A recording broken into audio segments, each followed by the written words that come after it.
welcome to episode 212 of Cemetery. I'm your host, Zach Dennis, and I'm here with Lydia Creech and Andrew Swafford. And in today's episode, we will be doing our final TIFF diary in part 1, and in part 2, we will be joined by Diarmuid Hester to talk about 2010's Meek's Cutoff. But yeah, we are back from TIFF. We are all in our respective homes. So sad. We're not sitting around a bowl of fruit anymore.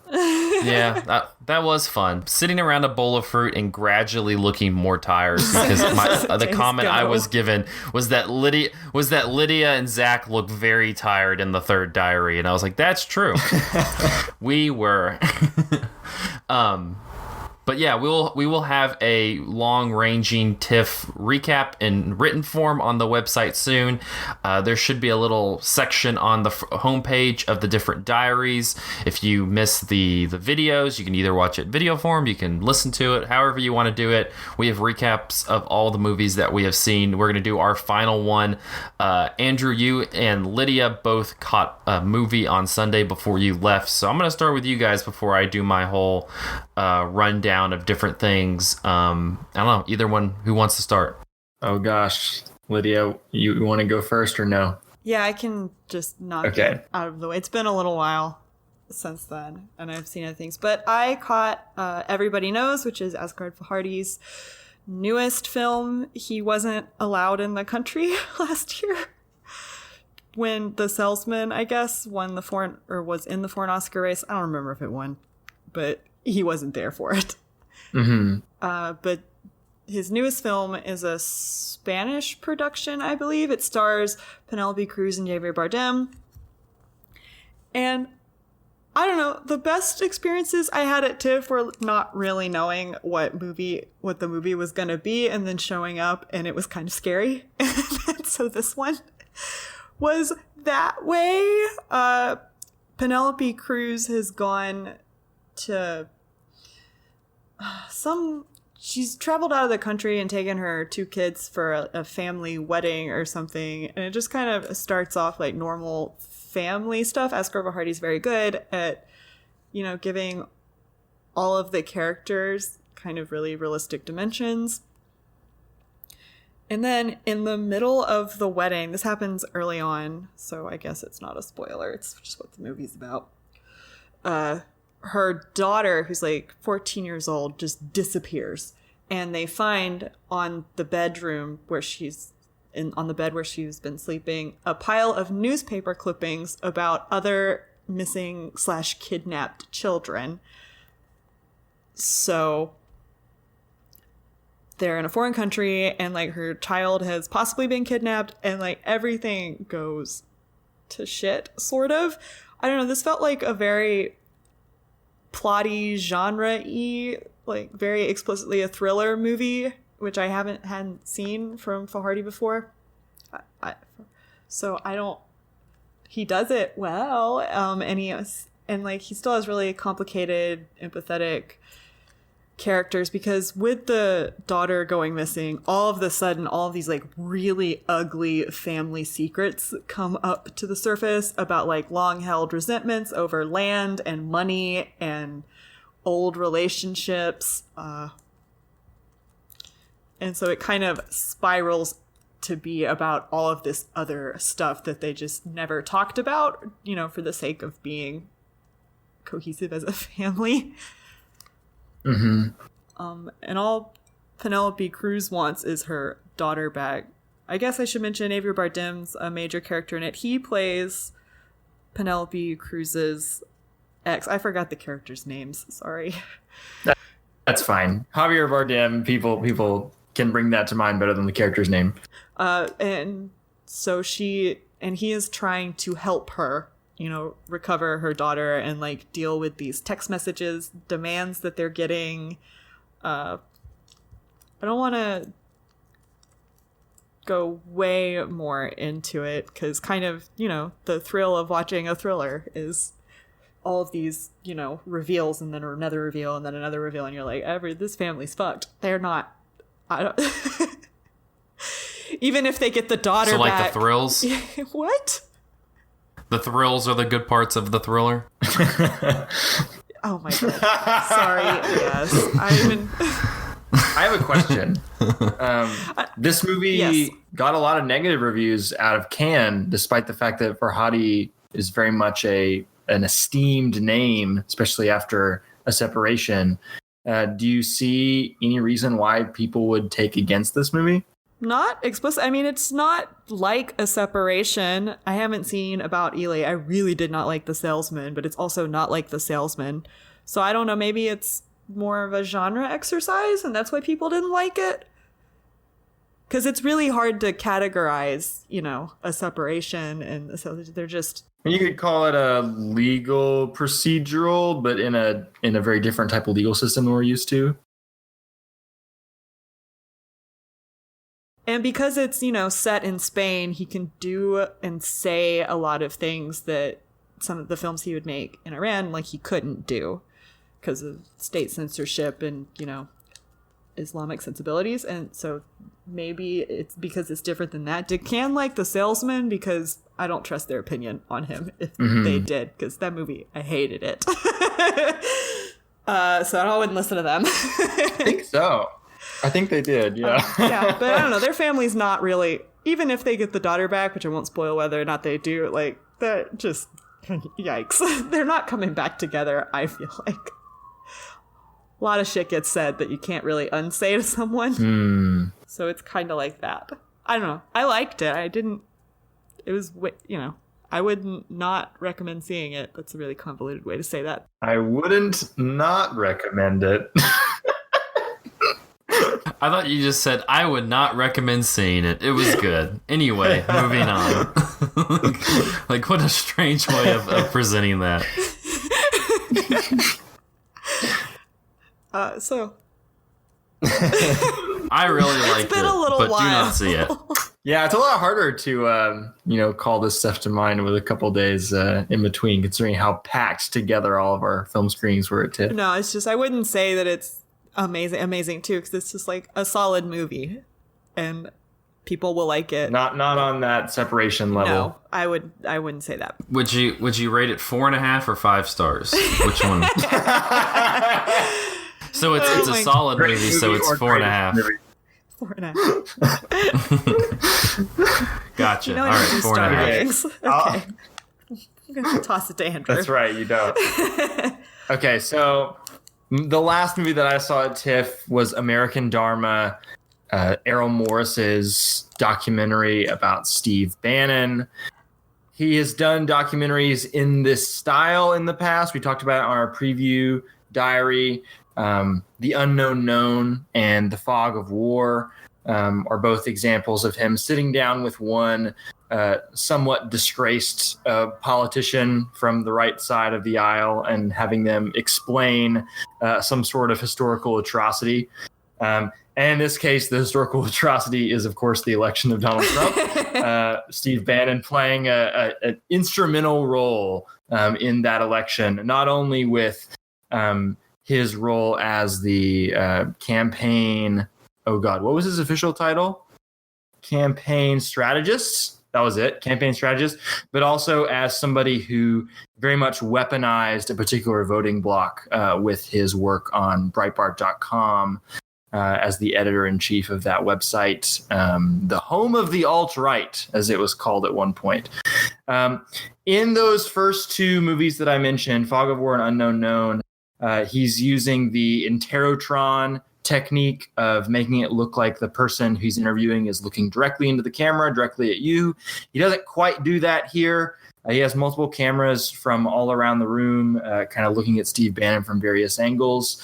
One gets the sense that he might be a little more cautious around Steve Bannon. He even says out loud at one point that he was afraid of Steve Bannon during the primaries, and he's still afraid of Steve Bannon and the Trump team. So maybe there's a little bit of hesitancy there. But there's a lot of different factors to this movie, one of which is whether or not it should exist. There's been a huge backlash on Twitter, mostly from people who have not seen the movie, who just take ethical issue with the fact that a movie like this could potentially just offer a platform to somebody like Steve Bannon to spread their ideas and not necessarily have those ideas be challenged.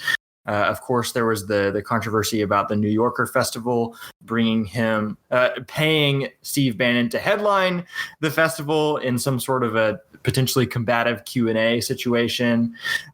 This question of whether or not the documentary should exist was the subject of the introduction to the documentary, not the beginning of the film, but when it got introduced by a TIFF official. I actually want to read a little bit of their statement. This was the documentary programmer. He went out and said, listen, I want to be clear here. The subject of this film, Steve Bannon, is an enemy of everything that I think this film festival stands for. The very word in our title, international, I think Steve Bannon as an enemy to the spirit of internationalism, of ideas and people crossing borders.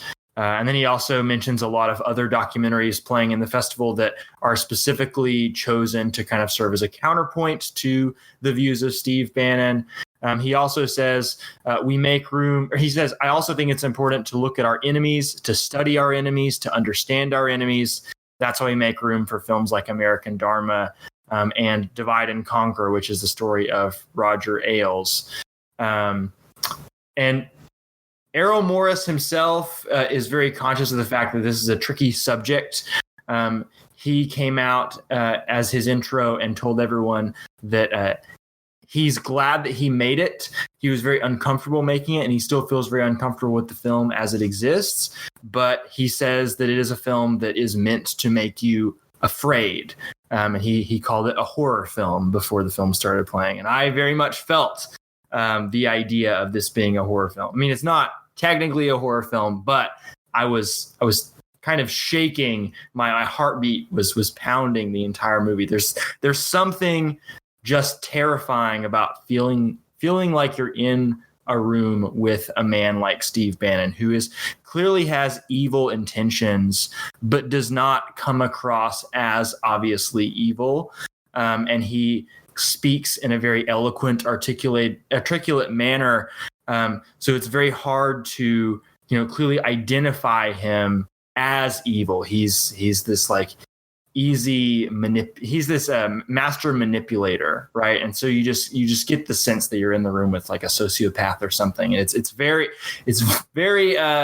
overwhelming to think about how many of the strings he has pulled in our national political scene, and he has pulled a lot of them. Most of the movie is Errol Morris kind of like just going behind the scenes of the Trump campaign and talking about different decisions that were made, how much role Steve Bannon had in making those decisions, what the strategy of those decisions were. And it's just some really like craven mercenary shit. And I'm assuming that most of politics is craven mercenary shit, but this is craven mercenary shit with like an almost explicit white nationalist intent behind it. So it just kind of makes your skin crawl to think about all this stuff happening, and to just have this guy, his like face taking up a whole movie screen, like talking almost directly to you. Another thing to mention about this is that it's very much about movies as well. Errol Morris makes a point of asking Steve Bannon about his favorite movies, because he uses that as a lens to figure out how Steve Bannon sees the world. One of the movies, 12 O'Clock High, starring Gregory Peck, they actually recreate the set of, and the entire interview takes place in the set of 12 O'Clock High, which is like a military tent where Gregory Peck gives this inspirational speech in the middle of the movie. And it very much feels like you're in a war room, talking to Steve Bannon about his war strategy to like make a coup to take over America. Another few movies that get talked about include Chimes at Midnight by Orson Welles, and what was the other? Bridge on the River Kwai? Is that the name of that movie? As well as Angry Voices. That's a movie I was not very familiar with. But again, I was very unsettled and scared by this film. As to the question of whether or not it exists, I think that Errol Morris is a good person to make it. I mean, he has this track record of making movies about men who are responsible for atrocities, men who have committed very evil actions. Though Errol Morris said in his intro that he doesn't, or in his Q&A, he doesn't know if he necessarily believes in the concept of evil people. He believes in evil actions and maybe people who don't understand that they're making evil actions. They don't see their actions as evil. And so he's really just interrogating, trying to figure out the thought process of someone who would cause such a horrible event to happen. And I very much agree with the sentiment that was presented by the introer, who said that we have to study our enemies and understand our enemies. As terrifying as it is to kind of like look into the abyss here and think about what people could be taking the wrong messages from it. This is still a guy who exists and does have a lot of sway over American politics at the moment, through his legacy, through Breitbart.com, that is very much still continuing to weaponize and mobilize the alt-right. And this is an opportunity to really understand what he actually believes and what kind of strategies and optics he's using in order to advance those beliefs. I think that most people, probably including myself, don't necessarily understand the full extent of Steve Bannon's ideology, and what strategies he wants to employ in order to make the ideology happen. I was shocked by how much his worldview actually mimics somebody like Boots Riley, this like very radical socialist who thinks the system is fundamentally corrupt by people who are solely pursuing capital and solely trying to like measure things about the human experience. And Steve Bannon comes across like a Marxist at times, talking about how if the system does not change, there is going to be a violent revolution because of financial inequality in this country. Except the difference is Steve Bannon doesn't want there to be a violent revolution. Like Marx, he thinks it's definitely going to happen. The difference is he wants to curb that revolution through something else. And so there's some nuance to what he's saying that I think if you want to argue against someone like this, you have to actually understand what they believe, not just what you assume that they believe. And of course, Steve Bannon is a pretty tricky tactician because he doesn't allow words like racist or xenophobic to get in the way of his message, because he's able to spin that as like, oh, that's just the left being hysterical. That's just them misunderstanding my message. I wear those words as a badge of honor because that means people are trying to attack me. So you have to be more nuanced and more critically minded than that if you want to take down a character like a Steve Bannon. Zach, did you have something you wanted to interject and say? Yeah, I just wanted to, because we talked a little bit about exploring the minds of alt-right figures with 22 July. We talked a little bit about that, and of course that's a fictionalized version as much as Paul Greengrass would like it to be. And so I'm curious how watching something like American Dharma, where it is like a face-to-face with the actual person, compared to this this kind of fictionalized version of dealing with a figure of that nature. Now, I don't know how historically accurate Paul Greengrass's depiction of this white nationalist is. I mean, there's a scene in 22 July where that white nationalist gets in front of a courtroom and puts up the Hitler salute. Steve Bannon is somebody who is much more concerned with optics, and he is able to quote unquote conceal his power level, and make it seem like he is not actually in favor of the things that he is in favor of. He kind of couches it in innuendo and dodging questions and things like that. So I mean, he speaks in like crypto-fascist speech. Crypto-fascist, and also Right. like Jordan Peterson, like there's this weird mysticism too. Like he talks about the cycles of history and something called the fourth turning, which is, when the current epoch that we're in is going to completely crumble. And at one point, Errol Morris asked, like, are you an apocalyptic? And he essentially answers yes. to that question. So there's a lot going on here to kind of allow you to fully wrap your head around what Steve Bannon's ideology is. A lot of folks have given the movie shit for Errol Morris not quote unquote challenging or pushing back against Steve Bannon. There are certain points where Errol Morris just straight up like is flabbergasted and says like, I'm terrified of you. I think you're crazy. But he doesn't try and necessarily debate Steve Bannon on the substance. Though he does kind of fact check Steve Bannon as he goes along by putting up images on screen or video footage that maybe contradicts things that Steve Bannon is saying. So in the edit, he's kind of challenging Steve Bannon, but maybe not as much as he could have.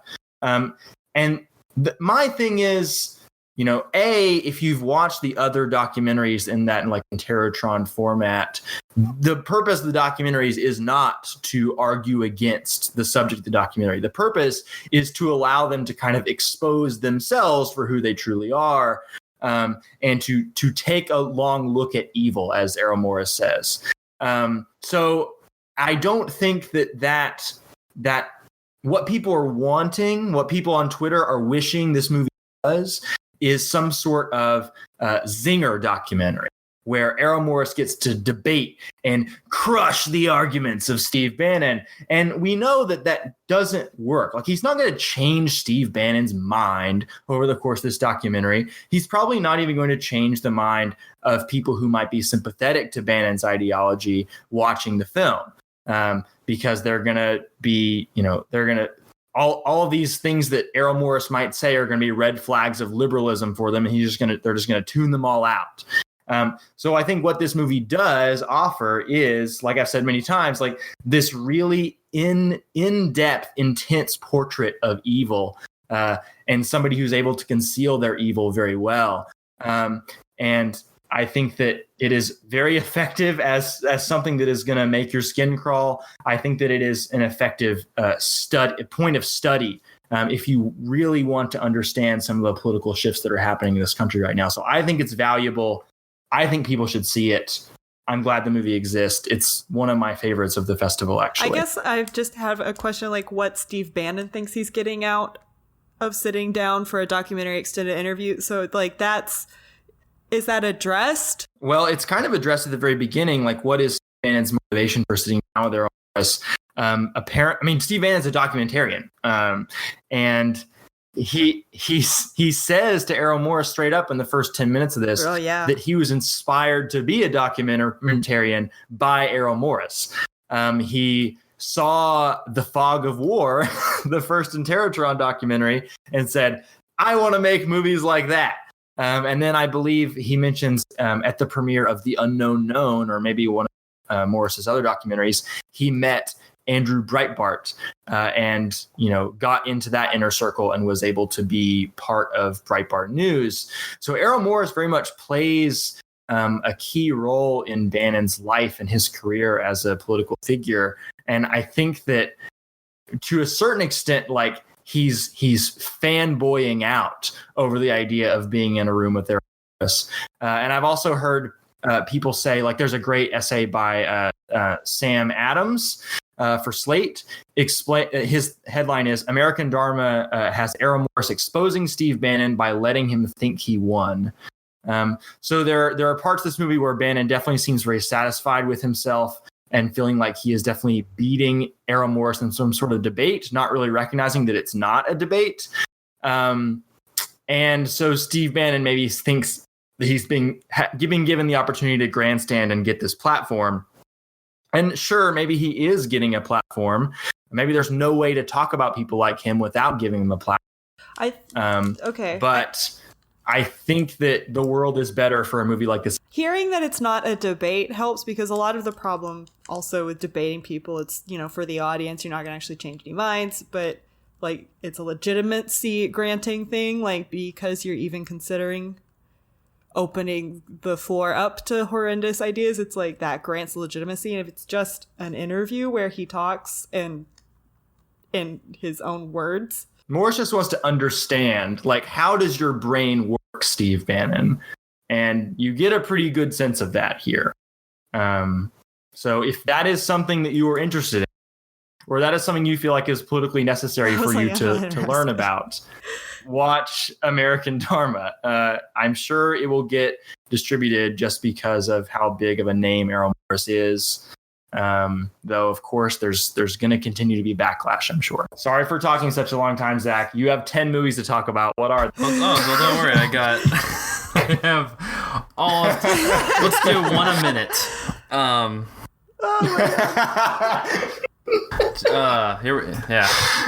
It can go a little longer. It's fine. Got a whole other interview to go on the back of this. Yeah, I'm gonna work off. Give me like 2 or 3 you want to hear about. I can go quickly.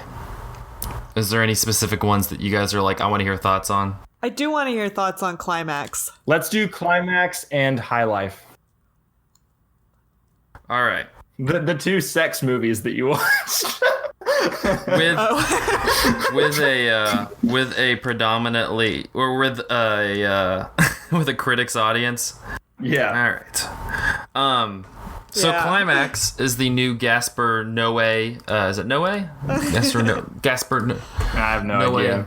Noé film. I've actually never seen any of his other movies, so I won't pretend like I'm some expert on them. But I'm just gonna talk about this one. Horrible. That's all I know, but this one is supposed to be good. This one is supposed to be good. So Climax, I like that his last couple movies, you have Enter the Void and Love, and Climax really just gets to the point on being provocative. This one takes place in the 90s, and it follows this group of this dance troupe that is in a 3-day rehearsal in this closed down boarding school, and they're just like in the middle of the forest. It kind of has these Suspiria vibes to it, where it's just in the middle of nowhere and it's just them locked in this place dancing. But what the movie starts out and it has like these interviews, kind of almost like the office style, where they're just like in a room talking about themselves, and it's mainly all of the different dance members introducing themselves, and naturally they're talking about, this is what I like in sex, because this is the kind of movie we're gonna do. And they introduce themselves, and then it cuts to the actual rehearsal, and it has this very large choreographed dance sequence, which is awesome. It's crazy.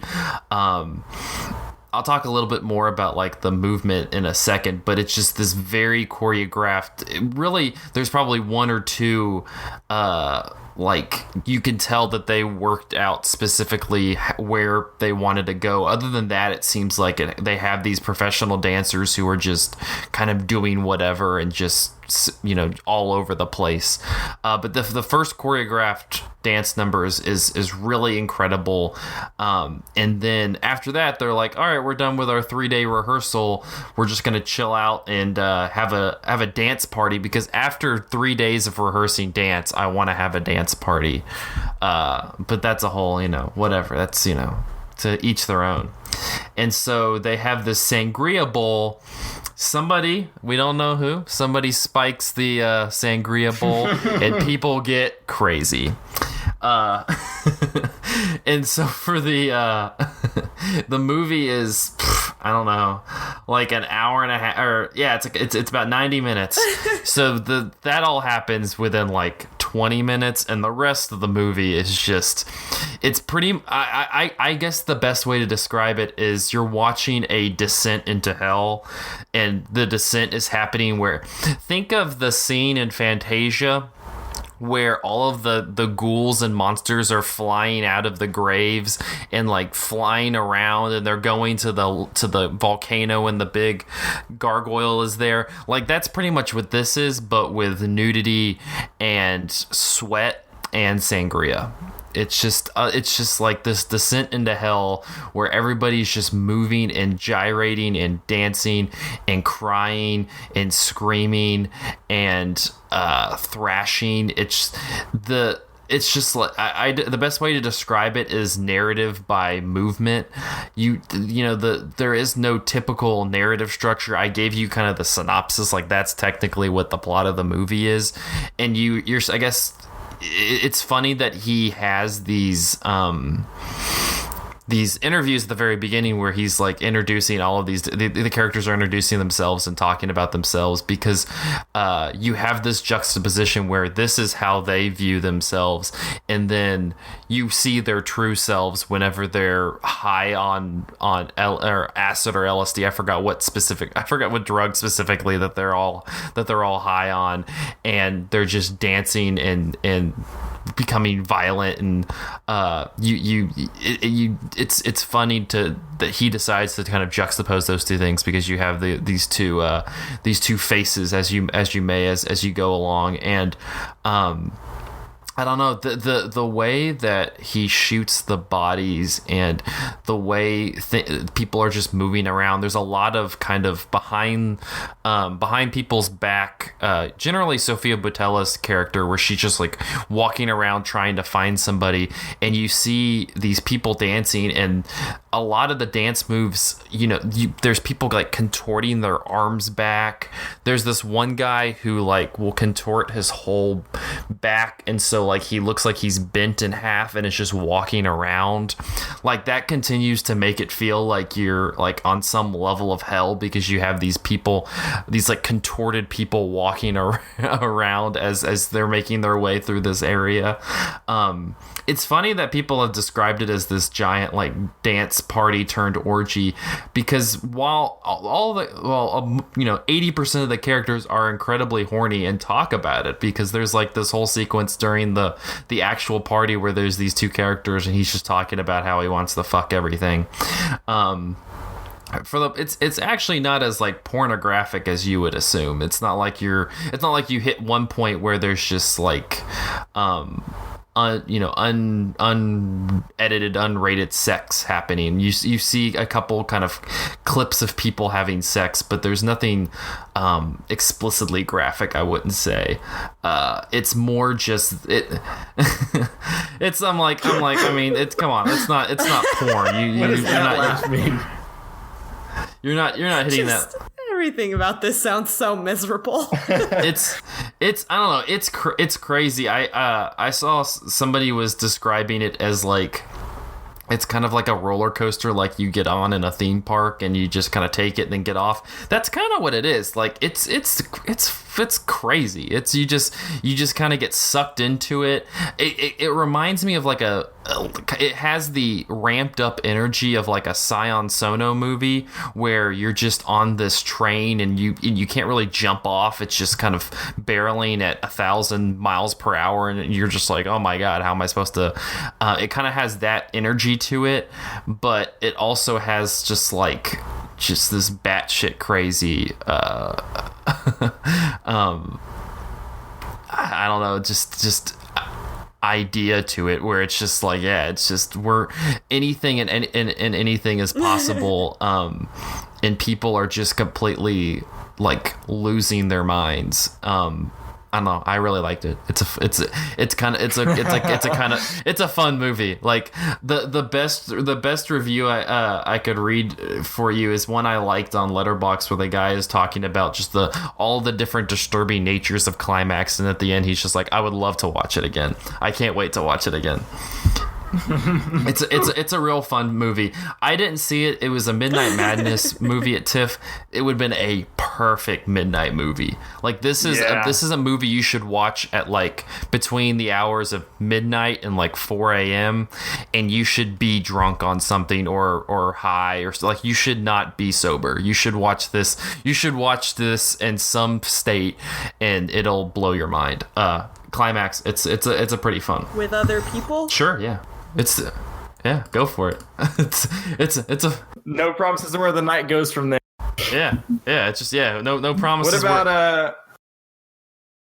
about High Life? How is the raunchiness of that movie? That's another. It's like somebody sees a penis in a movie and they're just like, it's a raunchy one. Like, have you never seen a penis before? Jesus. There's a penis in Roma, but nobody's freaking out. Nobody talks about the sex-filled Cuarón movie Roma. It's whatever. That's a whole other thing. High Life, we talked about it in the preview, is the new Claire Denis movie. I'm curious to get Darren to talk about it, since he was kind of like, the first time, and then he saw it again at the screening that I was at, and was like, nah, this is some good shit. So he clearly had some turnaround that I kind of wish I could have seen happen. High Life, though, you got Robert Pattinson. We talked about it. Robert Pattinson, Juliette Binoche, and Andre 3000. Strange cast. Not as much Andre 3000 as I would like. He's kind of fun in the sparsely used format that he is. He reminds me a lot of kind of Tessa Thompson in Annihilation, where he's there and interesting, but they don't really utilize him as much as you would like. And he's just kind of there floating around. But pretty much the gist of High Life is it is they've started this program where they literally have these like boxes, spaceship boxes, that they shoot out into space with criminals on it, on a suicide mission to just find out stuff about space, but they don't really care if these people live or die because they're these convicted criminals. And Robert Pattinson plays this guy who is on the ship.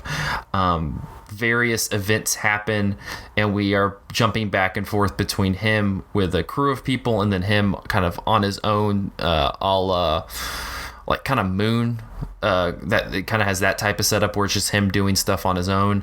But when he's on his own, he is there with first an infant daughter, and then she becomes a teenager. But he has a daughter on the ship with him, and the first half of the story is explaining kind of where she came from and how that whole thing happened. It relates to Juliette Binoche's character. I'm trying to be as vague as possible because this is a movie. Darren explained it pretty well on Twitter. It's not super ambiguous. Like, you can kind of tell what's going on in terms of the plot, but there's a lot of cosmic ambiguity to it. It's not as like interested in the celestial as something like, it's not something like Gravity, where it's really relishing in the in the celestialness of space. It kind of really zeroes in on the openness and the somewhat of the terror of these giant clusters of unknown that they're kind of going toward, because at one part in the movie the mission is to enter this black hole, and there's just this void in the middle of space that they're heading toward, and that vastness kind of creates a whole thing on the ship. It's one of those movies. I think I gave it 3.5 stars. I really enjoyed it. It's one of those that I would like to watch again, kind of having a background on what's happening the whole time to really take in what's happening. I saw one review talking about that sci-fi is that kind of genre that directors, especially prestige directors, are always like, they have like this giant, crazy, ambitious idea and they never get to make it. And Claire Denis was able to make hers. It feels very I talked about in the preview, I haven't really watched much of her stuff, but it feels like a very singular sci-fi. You can grasp elements of various other sci-fi movies just because stuff like 2001 is so synonymous with the genre that it's any space movie you're gonna find elements of that. I mean, you can find it, and it was funny watching this a day after watching First Man, I'll just say that. But I don't know. It's a really interesting movie. It kind of has these just real strange performances. Robert Pattinson's very good. He kind of he's working at a different register, a much more reserved, calmer register than Good Time, which we talked about so highly about, like he kind of has the demeanor of his character in the Twilight movies, but it's a much more nuanced and interesting character than that one. But he kind of he has this stoicness to him. And then Juliette Binoche is just given this wild role that she just kind of like, she's just batshit crazy, and it's really fun. Now, you mentioned in our preview diary that you felt like you were very unqualified to talk about this one because you only seen one other Claire Denis film. I still but the am. one that you've seen is the one that I've seen people compare it to the most. I mean, this and Trouble Every Day are kind of considered her most like extreme movies in terms of like dealing with weird stuff with the human body. So how do you feel like this compares to that film? This one, I think, was just much more interesting on the just because of kind of what it was. I think just the concept of space made it more interesting to me. Just I think that there is just this isolating nature that whenever you have a movie in space, especially with the story that it's kind of telling, it adds a level of interest that Trouble Every Day, just being set, in wherever in France, Vampire World in France, just Cannibal World, I guess. Cannibal World is just, it doesn't really strike me as much. But I also just really, like I said, it's filled with these strange performances because you just have these very quiet, reserved performances from Robert Pattinson and Andre 3000. And then you have that juxtaposed with these just crazy, very rambunctious performances by Juliette Binoche and Mia Goth, which are just kind of loud and insane. Yeah, it's one that's going to be very divisive. That's going to be hit or miss with a lot of people. But I enjoyed it. Hey, it just got picked up by A24, so a lot more people than Claire Denis intended are going to see this movie, and the reaction is going to be. It's going to be interesting. I don't see it playing for it's not going to play for a large audience. That's just it.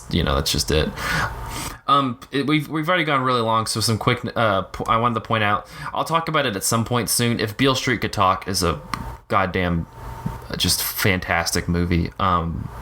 I'm not that one. I'm not equipped to talk about just because it was so overwhelming that I was like, I don't know how to properly talk about this movie. Just be excited for it when it comes out in November.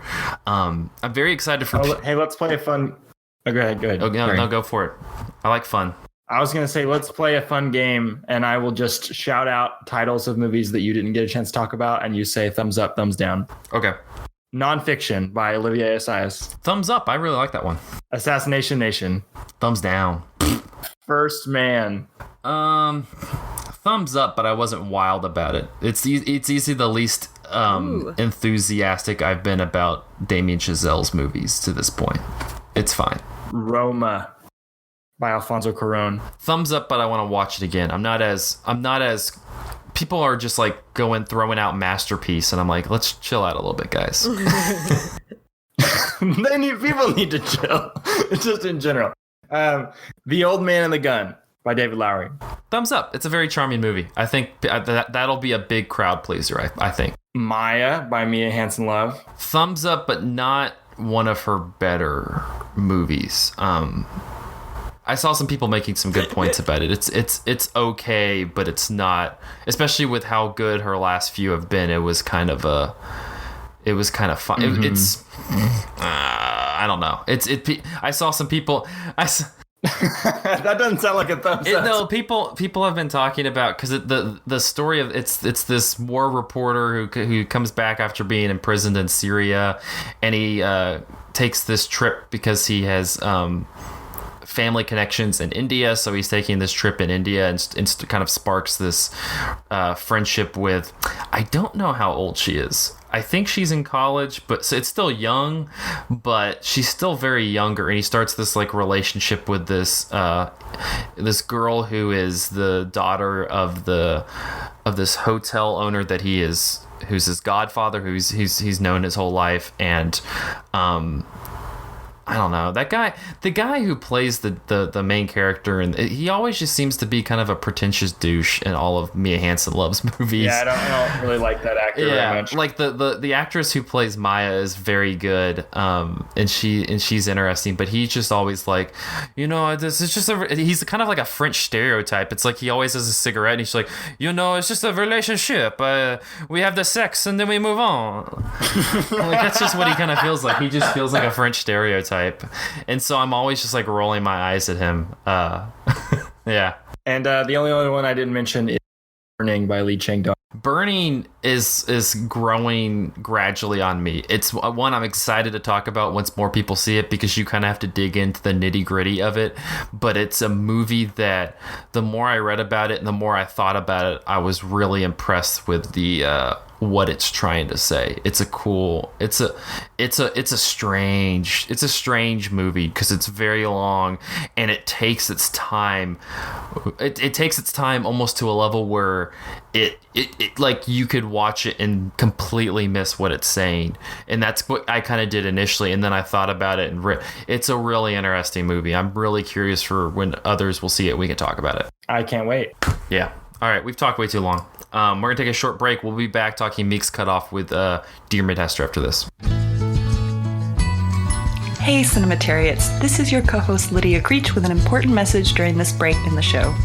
Cinematary would like you to know that we do not want your money, and we don't want to place ads in the show at this time either. That's not why we do this. We do it because we enjoy each other's company, and we want to bring you our pure, unadulterated opinions on the world of cinema. However, there are a few things you can do to help out the show that we would greatly appreciate. First, leave us a review on iTunes, 4 or 5 stars only, to help us reach more listeners per the algorithm gods.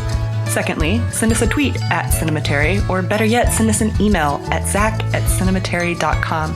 That's Zach, Z-A-C-H, so we can hear from you guys for a change. I'd especially like to hear if you're a human and not an android who also likes Blade Runner, or maybe you have a suggestion of a movie you would really like to hear our opinions on. Regardless, let us know your thoughts and we will read them out and respond to them on future episodes of the show. Finally, please share the show with friends and members of your family who you think would enjoy listening to and participating in our film discussions that we bring to you guys every week. So, to recap, review, send us your thoughts through Twitter and email, and please share with your friends and family. We would greatly appreciate it. Thanks for listening. Now back to the show.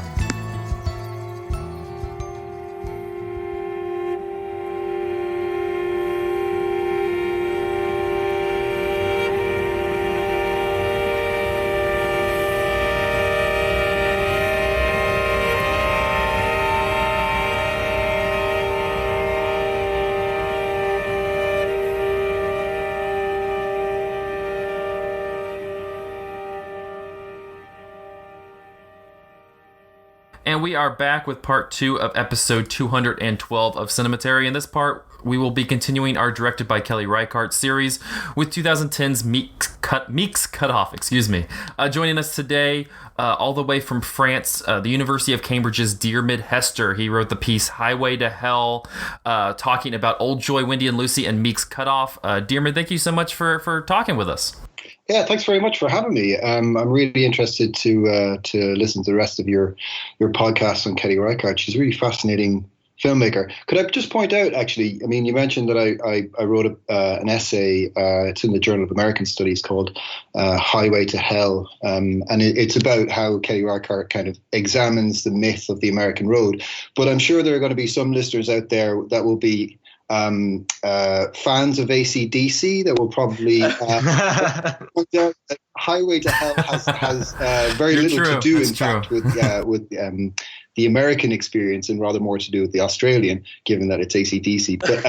But I just couldn't help it. I had to include. I mean, it was tempered by the fact that that I used epigraphs from Bruce Springsteen and Walt Whitman. So I felt that kind of evened out the irritation at the fact that I possibly messed that one up. But yeah, anyway.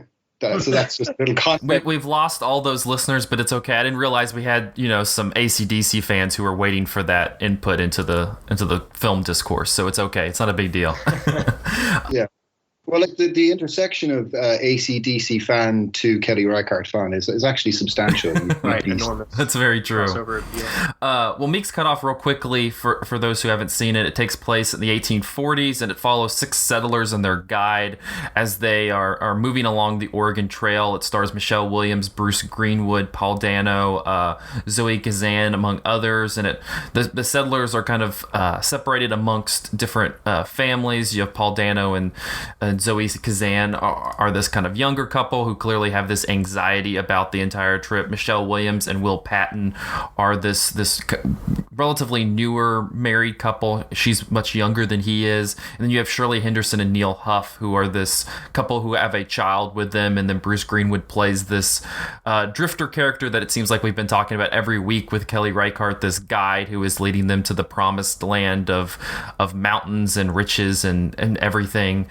But yeah, this is very much different than the previous movies that we've talked about, especially Old Joy and Wendy and Lucy. So Diarmuid, I'm curious to kind of talk about this change from much more contemporary movies with those two to a period piece with Meek's Cutoff. I don't know what about this period and especially American history do you feel like kind of caught her interest? Well, I suppose for me the kind of there's a kind of continuity with regards to all three of these films in terms, and actually with Night Moves as well.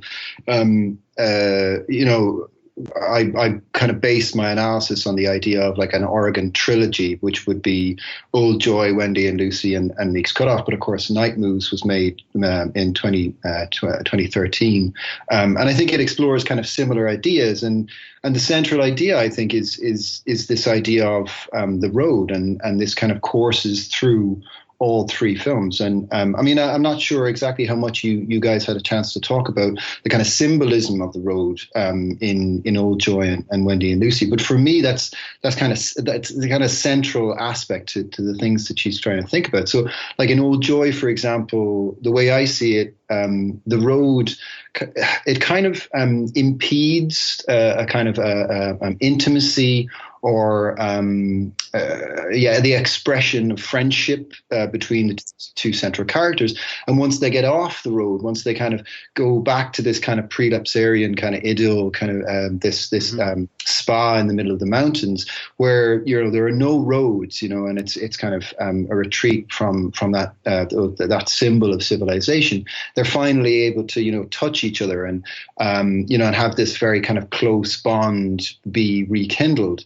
So there's a kind of a subtle critique there, I think, of what the road represents, but it's not really fleshed out so much until you get to something like Wendy and Lucy, where like the road is this very potent symbol for Wendy. Like she has this idea of freedom and kind of setting off for Alaska, right? And she so the road kind of represents for her what it has represented for innumerable kind of characters and individuals in the history of the United States. This kind of freedom and a capacity to reconstitute your individuality.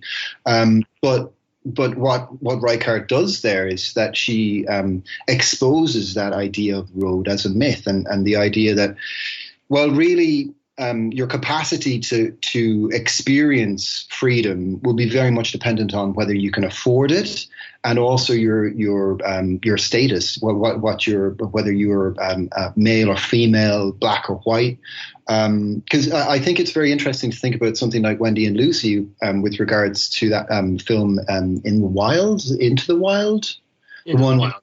The Sean Penn film, and I mean I know that ends with a very pathetic kind of ending where this kind of new kind of Kerouac figure gives up all these worldly goods, and then he kind of lily pads across the United States, kind of getting a benevolence from all of these people around him. But he's able to do that because he's male. I kind of argue in my work, but Reichardt exposes the fact that the road doesn't distribute that freedom equally, right? So when you get to something like Meek's Cutoff, I think I think it's kind of the meditative heart of Reichardt's kind of exploration of the road and its centrality to American myth making or the American psychology. And she really gets rid of all of the roads. I mean, there's these amazing spots in Meek's Cutoff. You know that one where one of the party loses her bonnet and it just kind of skids across this enormous, pristine expanse of desert, and it's just very clear to you from watching the film, from the very first moment you start watching the film, that there are no roads here, right?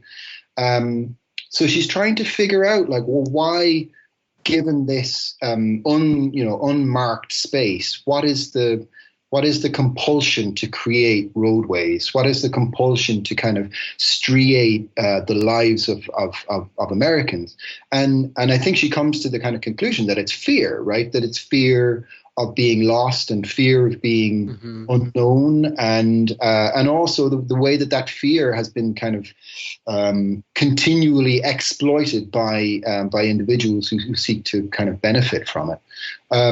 Yeah, so I think that's kind of where my thinking goes. So, and then Night Moves, although a lot of the work is kind of based on the river, it seems to be a kind of some kind of inflection on this idea of how important the road is and kind of conduits for individuals and so on. I don't know. What do you think? Do you think that rings true to you, you guys? I mean, to me, I think it makes sense. That was, especially for Wendy and Lucy, that was one of the things that we talked about on last week's episode, where she has this kind of straight path that she's going for. She's trying to get to Alaska. There is this kind of finite goal. And it seems like it also helps that in each of these movies, they do all have a finite goal. In Old Joy, they want to go to these springs, and in Meek's Cutoff, they want to go to this promised land area. And so having that kind of almost straight line, I guess, kind of narratively adds to all of the different kind of ways it diverts. And that seems to be just kind of thinking of just when you're on the road, you have all of these exits and cutoffs that you kind of can diverge from your path.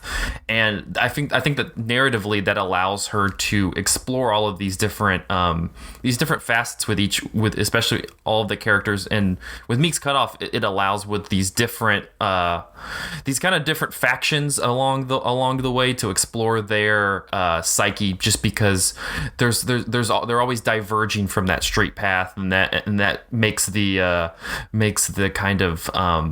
kind of break a lot more seen than rather. It's not very ambiguous. You can tell that there is this kind of psychological break. Yeah, to your point, Zach, that in this case, in Meek's Cutoff, that they are breaking off from like a main wagon trail, right? Like you only get a bit of it, but you hear them.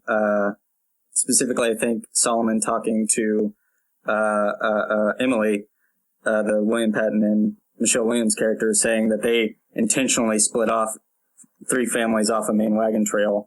And, 2 of the families definitely get really homesick by the end of the movie. But I think that's, to your point, an important aspect of it, that there's 3 people trying to set out on their own trail that hasn't been explored and taking a chance on Meek. And to go back to the idea of the trilogy, I've never really thought about Old Joy as being a movie that's exploring the idea of the road, but the way that you've laid it out, it makes a whole lot of sense. One thing that I have posited in previous episodes of the show is that Meek's Cutoff kind of works as a sort of prequel to Wendy and Lucy. I mean, I'm mostly thinking about that because you have Michelle Williams in the center of both, but they're also in the same region of the country, and they kind of have opposite problems, right? In Meek's Cutoff, there's no sense of infrastructure, no sense of guidance or support to move them from point A to point B. And in Wendy and Lucy, we live in this quote-unquote like modern civilized world with lots and lots of infrastructure and systems in order to help people do various things and help fulfill certain roles in a civilized society. And those things kind of all act as barriers in her way. So instead of having no path or no things along the path, there's too many things along the path that are like becoming roadblocks. Does that kind of make sense to you? Do you think that Meek's Cutoff and Wendy and Lucy have like a special relationship in that way? Yeah, I mean, I think so. I mean, I suppose it's, to go back to the idea of this, I suppose, teleological kind of thrust of a lot of these films. That you pointed out, so everyone's trying to get to a certain point, but they're always kind of circular, and getting to a certain point is always disrupted or interrupted, I suppose, or there are these barriers in the way, and I suppose that's why. Maybe Reichardt's films can be really dissatisfying, right? They can be. We've talked about audiences in the past have been really, quite difficult to persuade, I guess, in terms of the importance of our work or why it's interesting. But because it's so inherently dissatisfying, right? It subverts that kind of teleology, right? When, for example, in River of Grass, for example, there's this moment where they go. I think I remember you guys talking about this on one of the previous podcasts where. The two protagonists kind of go on this kind of Bonnie and Clyde type kind of, we're going to escape via the turnpike or whatever, and then they just don't have the money for it, and they just turn around and come home. Like, I mean, how do you to maybe film audiences who are used to having their expectations fulfilled? I guess it's understandable that to have that teleology curtailed repeatedly is somewhat dissatisfying. And I suppose, maybe that this is related to the idea of Meek's Cutoff as a revisionist Western. I mean, this has been kind of it's the kind of description that people have used of it. But I think there's a kind of a difference between the types of revisionist Western that maybe we're used to. So, I mean, I'm a literature scholar, so I think revisionist Westerns in terms of maybe like Cormac McCarthy, right? But obviously his work has been made into film as well. So McCarthy in Blood Meridian, for example, critiques the idea of the violence. Well, critiques the violence that was perpetrated by white settlers, and kind of gives you this kind of incredibly violent vision that embraces all of the characters and all of the people in his narratives. But he still gives you that violence, right? So he still gives you the violence that people expect of a Western. But in Meek's Cutoff, for example, there's none of that violence, right? There's very little violence. There's no speed. There's not movement. There's no blood, right? No one dies. Yeah, I mean, the subtitle could be "There won't be blood." Like Meek's Cutoff, there won't be blood. And I think that's very true, and it kind of plays into something that we've been talking a lot about with Reichardt's films, and just this concept of slow cinema. So I'm kind of curious to get into this with you a little bit, and it seems like we've touched on it, but especially with Meek's Cutoff, it seems like this is I don't know. This one, it seemed more difficult to pierce for me than Old Joy and Wendy and Lucy. I was much more.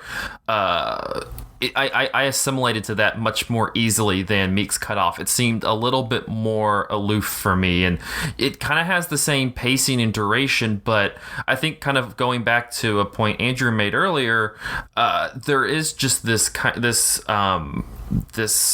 expansiveness to the land that makes it I don't know, something entirely different from those other two movies, and it feels like in that way the pacing and the duration that she uses that we're so accustomed to, it seems to kind of change in a way. Do you feel like there is somewhat of a difference in terms of her deliberate pacing and her deliberate duration, this kind of slow cinema in Meek's compared to the other two, just because of the period, I guess, going back to that? Well, yeah, I mean, it's, there's that amazing moment in the, that runs, I think, throughout the film, which, expands the kind of the sense of this being like slow cinema, where there's this kind of squeaky wagon wheel, right, that kind of counts this metronomic rhythm throughout the whole film. So, which emphasizes the kind of the slowness of movement, I suppose. whiz bang movement here.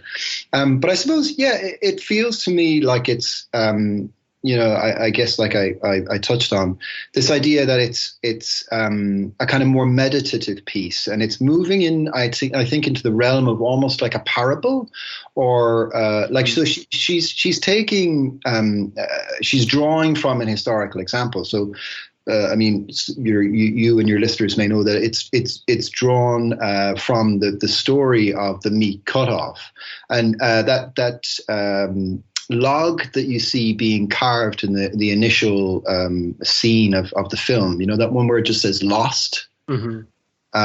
That was actually found on the Meek's Cutoff. There's a photograph of it in one of the historical studies of that period in the Oregon Trails. But so the whole idea was that Oregon offered 640 acres of land, which encouraged this kind of Oregon fever amongst settler families. They wanted to move to Oregon, and of course Stephen Meek, as this kind of trapper and mountain man, came to a group of migrants, and they were but there were like thousands. There were like 1,000 migrants, and there were over 200 wagons or something like that, and they wandered in the desert for 45 days. So, but obviously there's nothing on that kind of massive movement kind of scale, a migration kind of scale. So you get a real sense when she's brought it down to these 6 individuals, these 6 almost types that she's working with, a kind of a parable, and trying to kind of dig underneath the kind of the myth of America and the myth of being lost and the movement, or I guess as Gertrude Stein will call it, this moving that's part of the American psyche, To your point, even setting it in that time period, but hearing the characters so like actively talk about the land that they're headed to just being a really contested space still. Like the Paul Dano character ends up asking Meek about beaver trapping, but at one point his wife asks, would the land go American? And Meek kind of gives a hedge bets him haw answer, is like, well, depending on the fight of the Americans and the British and the Indians, that, it'll go to either one. And it's just kind of, I think, to your point and Andrew's point about this kind of lack of landmarks and road, that it's just like it's open in the same way that that the Western can give you that feeling of openness and freedom, but then you're like, oh, right, then there's none of the rest of civilization to it that goes along with it. And so it's this really contested space. Yeah, none of the structures that we're used to seeing in movies in terms of how you have these 3 acts. There's none of that conventionally satisfying resolution at the end of the film. You're just kind of left with this large expanse of movie, like they're with this large expanse of road. Yeah. I mean, one thing that really struck me though, and I still I haven't really kind of figured out how I feel about it, or what I think about it, to be honest. So maybe we can hammer that out between the 4 of us. But what is for you guys? What is the kind of function of the Cayuse Indian? I mean, because the American Indian who doesn't bring them anywhere really. I mean, there's kind of contested belief about where he's bringing them, and I mean, it's based on the true story of a Cayuse Indian who brought the migrant party to the Dallas in exchange for a blanket. But I don't know. I mean, I'm interested to hear what your take on his function is in this film. What do you think? Yeah, our last guest last week on an episode that hasn't been released yet at the time of our recording, Nicole Seymour, she mentioned that she would like to see Reichardt do more exploration of race in her future movies, and I agree with her, though I think that she is dealing with it pretty explicitly here with the Native American character. She's kind of talking about, we can't really get inside his head because we don't know his language all that much, or we don't know his language at all, though we do get some like nonverbal communication from him. But what we really see is whiteness like trying to define itself in opposition to other races, right? They keep telling themselves stories about what the Native American people do and how they'll just as soon as skin you alive right in front of you without a blink of an eye, and they'll rape all of your women. And like when he shows up, we don't get any of this. We don't get the sense that any of those stories have any credence to them. But these white people like continually try and convince themselves of that and are just terrified of everything that they see that could potentially be a harbinger of doom. Like they come across a post that's been constructed in the middle of the prairie, and they're freaking out thinking that it's his tribe sending him a message to murder all of the white people. And then you have scenes like Michelle Williams stitching up his moccasin and trying to speak to him, even though she knows he can't understand her, about how he has no idea what her people have done and all the cities and civilizations they've constructed. Like that, they are like through language, through the way they talk about themselves and the way they talk about him. It's a way of like creating this social hierarchy, right? Of creating an idea of whiteness that is so far superior to something that they see as quote unquote uncivilized, because they've convinced themselves all these things about the uncivilized people that aren't actually true. And then there's like a very one-off nod to racism towards African people as well. When you hear Kelly Michelle Williams use the N-word and talking about how hard they're working. So I think that it's mostly serves as like a juxtaposition for how the white people kind of see themselves. Right. And a painful one at that, painfully ironic considering the situation that they're in, talking about the great cities they have in the past, and their dwindling water that they have to work with at this point. But I think, when you talked about, Michelle Williams, Emily Tethero's kind of stitching his shoes, there's a huge focus on this this women's work, right, in this film. I think that's something that's often kind of glossed over, I suppose, in kind of criticism of the film, is that it encourages you to be more attentive to that kind of activity, right? Which has been kind of traditionally and historically kind of maligned as women's work, right? But there's a sense that they're grinding corn, right? And it takes forever. And she's stitching, and they're fetching all the water. And there's a massive fascination with that, I think. And I think that's a subversive, I think, element in this film. It's that it turns your attention away from the whiz-bang kind of loud and fast Western, and more towards the kind of the substrate of that. Like what made the West were these women who are, working at these incredibly monotonous tasks to construct the West as we know it. And common knowledge might have us think that those are inherently uncinematic actions too.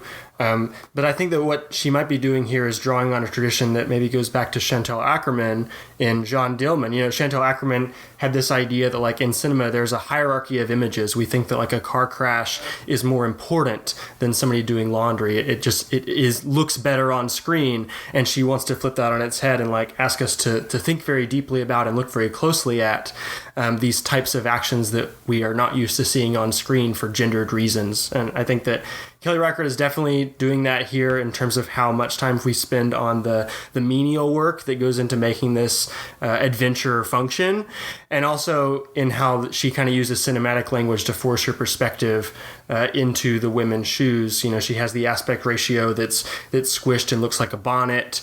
We're very far away from the men's conversations when they're like discussing what decisions they're going to make next. We can hardly hear them because we're of course being kept at a distance in the same way that the women are.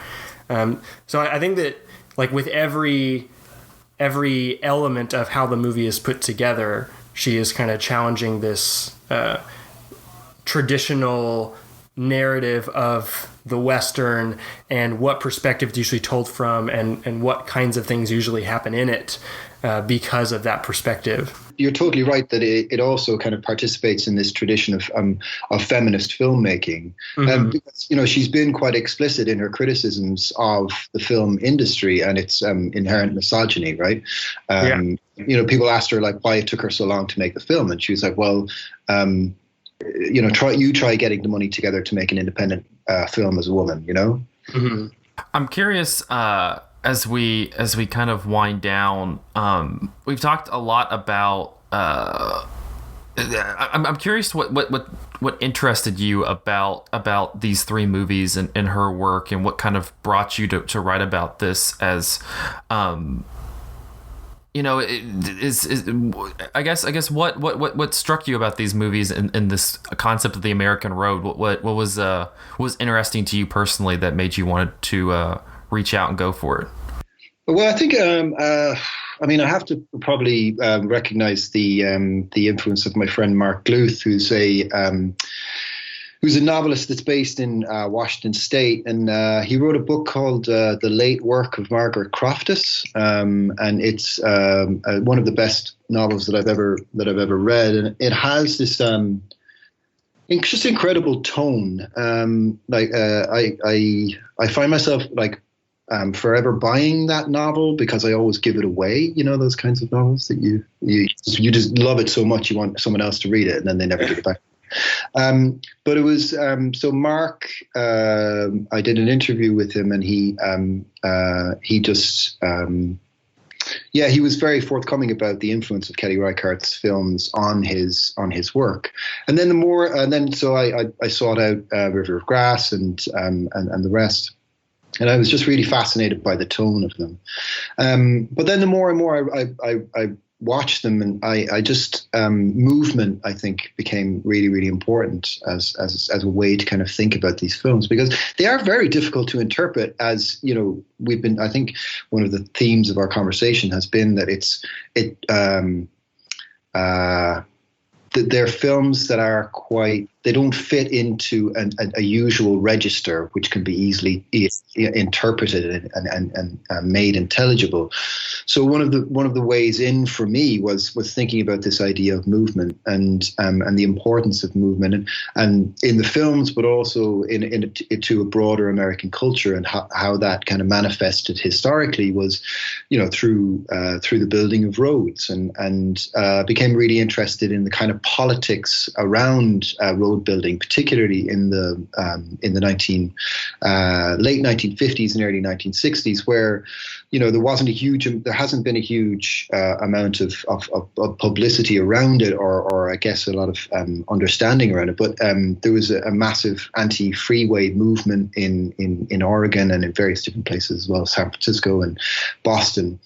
And that activism and radical American politics, where it comes to kind of anti-freeway and anti-automobile activism, it seemed to me resonated really closely with the kind of critique, or the kind of investigation of the American road as a myth, and all of the attendant pleasures and kind of antagonisms and anguish that surrounds that. So yeah, I guess, yeah, and then so that's where I came from, and where I ended up, I suppose. No, that is, I think that's what was kind of striking about the piece, was this concept of the road. And I think that, I was driving home last night on a highway, and that's kind of it was making me think a lot about these three movies, and in that idea of the straight path that has all of these, but there's so much life happening all on the sides, but you're on this straight road just going along the path that you're supposed to take, even though you're passing all of these communities and areas that has all of this activity in this community happening around you. There is something, I know that all around the world you have this concept of driving somewhere, and there are places around, but there just seems something so inherently American, especially about what she does, just because there's this long documented history of people going these great lengths across the country and weathering the elements similar to the characters of Meek's Cutoff. And even today, in a more automobile sense, it kind of still carries that weight. You know, I'd love to see Kelly Reichardt do a movie exclusively about somebody who is just a 18-wheeler truck driver who's just like going across the country. You know, I think that there is this there's something inherently interesting about the character of this person or persons who is trekking these long distances, and I think that was something that. But of course, that was also an Ackerman film, wasn't it? It's in Je tu il elle, I think, there's a long section of inside a 18-wheeler, right? Yeah. So I mean, I guess there's another connection there. But I think you're right. You have this feeling. I think if you tune into movement and the way that she kind of frames these roads and so on, it really does have this kind of defamiliarizing effect when you actually start driving, when you get out on the road. And in the same way as yesterday I was lucky enough to see Jacques Tati's Playtime in Paris. I mean, that final scene where it's like this incredible carousel and this music is playing, and then you come out of the cinema onto the roundabout, Place de la République, and you expect that you expect the music to be there, but it does kind of defamiliarize it, and it kind of makes you think about. It gives you that kind of critical distance from something that is an habitual kind of effect, isn't it? Especially when you're not driving and you're not being put in the perspective of the person who is driving. Like in Old Joy, when we see these long sequences of them then driving out to the hiking trail, the camera is like pointed out the passenger side window, right? And we're being forced to just look at the things that are on the side of the road that we usually ignore when we are trying to keep our eyes in the center of the road. And that seems to be an ongoing project of Kelly Reichardt, is to look at the way that the American landscape is changing over time and with changes in infrastructure. And Meek's Cutoff too, where most of the framing as they travel is pretty locked off in perpendicular profile to where they're moving, right? Until you get glimpses of forward movement, but what's in front of us is mountains that they have no idea how far away they are. And that, to your point then, that it's just defamiliarizing this sense of knowing where you're going, and it kind of forces you into a place of admitting that you're lost, even though you're right. This is what I mean about it being this kind of an existential treatment, or this kind of like a meditation in some ways. It does remove all of those, the signposts that are going to tell you how far it is to get to the nearest mountain or whatever. And then it strips all of that back and really, quite strongly, profoundly, I think, puts forward this idea that human identity is always lost, right? And it's always looking for kind of for ways to define itself, for things to kind of measure itself from, or gauge itself, and so on. But fundamentally, there is a lostness, and I mean, I guess it's worth thinking about these ideas of being lost and migration. When Europe, for example, is experiencing one of the largest mass migrations in the history of the world. And I think it's important that filmmakers like Kelly Reichardt are bringing our attention back to that. I was at an exhibit about Dorothea Lange, who similarly, I think, is documenting migration and that migration as an American characteristic, but also as a human characteristic. And this, so I think it's interesting to think about. I think it'd be interesting to think about Dorothea Lange's work in conjunction with Kelly Reichardt as well. Diarmuid, thank you so much for coming on and talking with us. We really appreciate it. Well, thank you so much. Yeah, thank you so much for having me on. And I look forward to the rest of the series. And that will wrap up this episode of Cinematary. You can find us on Facebook at facebook.com/cinematary, on Twitter at handle @cinematary, and on Letterboxd at letterboxd.com/cinematary. We'll repost all the movies that we talked about in this episode. Next week, we will be continuing our Directed by Kelly Reichardt series with 2013's Night Moves. Make sure, though, to check out the website. We'll have, by this time, all of the TIFF diaries up. You'll have them in video form and audio form. Hopefully, we'll also have some new writing. We're going to hopefully have a recap of most of the movies that we saw there coming up on the site, as well as some individual reviews, possibly, specifically for me, from some of those big movies that we didn't get a chance to talk about early in the episode, like First Man and If Beale Street Could Talk. But look forward to that, and we will see you next week.